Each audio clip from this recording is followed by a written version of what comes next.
Because if it was released last year like it was supposed to on schedule, it would have been Game of the Year for 2021. It was nothing to contest it. You know what I'm saying? And this, it had like this Elden Ring thing, which was like the whole typical David and Goliath. It was a whole dragons. People thought that it was going to be the J.R.R. Martin situation, which me and Kerr was talking about, and it wasn't. Yeah. You know what I'm saying? Elden Ring deserves it. I'm just. We're not talking about being deserved. That's not what we're talking about. You like it for your other reasons. You like it for the community. I know. I'm looking at things Right. mechanically. You know what I mean? I'm looking at things mechanically. And if and for me, like if you have issues mechanically where you rely on the community to compensate for the set issues, then you shouldn't be up there. Period. But this is the thing about it. Isn't that part of the storytelling? Like, isn't that part of like? I'm not talking about this. I'm not calling that a flaw though. I never called the storytelling a flaw. You did it. You did it. I don't want to put words in your mouth. Then you did.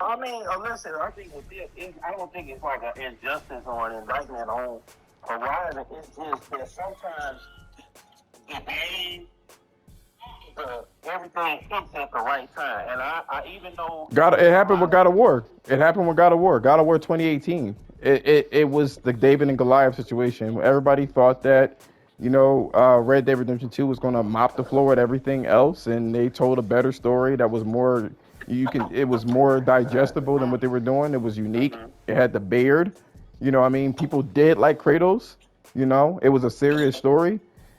And it's not about the point that I was trying to make, right? Is that it got Game of the Year, right? I'm sorry, not that it got Game of the Year, it's that Horizon won nothing. That's the point. I'll agree with you. I think that was fucked up. It was like but also what you're saying, DJ, right? Like we see the Grammys, we see the Oscars, and sometimes there's some beautiful films, there's some great albums that come out, and then the Grammys come out, and it's like you only get one nomination, or you get none, and it's like what the fuck? Like it's the same thing. I think it happens right with games, right? I do think Horizon should have won something. Like Horizon should have won something. But like I said, systems and shit like that, and how to play the game. That's what I'm talking about. I'm not saying that obviously they have to be kind of different. You know what I mean? They're different games and they're going to be different. But I mean, like the mechanics of it is relatively similar.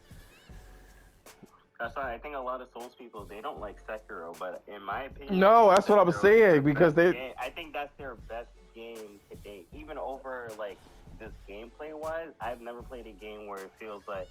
I'm holding a controller, but I feel like I'm swinging a sword each time I like do something. Like it's so crisp. Like they finesse that combat.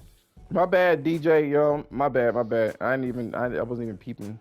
Wasn't even paying attention. My bad. I'll periodically look at it. So you know what I'm saying. I look at it every like 5 minutes. I need to get better. I will say this, right? So you had that situation, and it kind of exposed like the whole media and how they can get like wooed over by hype or who knows what the hell happened with Elden Ring. The way that they literally ignored all the issues in the game and the same issues that were presented in other games, they crucified it. What are you talking about? There's balancing issues. Like, I'm kind of troll. There's like balance issues, which the community kind of like cleans up. You know what I mean? Because of that. But fine. You know what I mean? I'm not gonna. There's balance issues. There's also like there was the technical issues, which to me, I'm pretty lenient with technical issues. I didn't want to crucify, but I'm like, yo, if you gonna like, and when we're gonna go into Horizon, this is for the first half of the year, right? Horizon came out, and these guys were talking about, animals pop up in the distance. Yeah, it just really ruins the experience for me. So, I'm not saying one game is better than the other. That's not what I'm saying. Because essentially, what happened with Elden Ring is that it had the same ingredients as anything that goes it had the same ingredients as anything that goes viral. It was a perfect storm, because if that was the case, Dark Souls 3 would have been good, Sekiro would have been good, or whatever the case is. There was a lot of things that went on with it, which I'll list them. It's very simple. You got the J.R.R. Martin dude, where it's coming off of the hype of Game of Thrones, so people thought that was going to be the video game encapsulated. You also had the Zelda hype, because Zelda was supposed to appear this year and it didn't. It got delayed, and so this was the next Zelda to have like this free-formed open world where no one's holding your hand type situation. It is also a Souls game that kind of challenges people in the world of hand holding. You know what I'm saying? There was the art style that was there. And then there was the fucking influencers that literally said that the game was perfect. There was nothing wrong with it. And there's a lot of developers, or not, a lot of influencers that said it. So it had a lot of this going on, and it went viral because it was like a David and Goliath thing. You have Horizon that was mechanically sound, audio sound, visually sound, and it was a PlayStation exclusive, and it was just like, who the fuck is going to topple this shit? And then Well, people, I think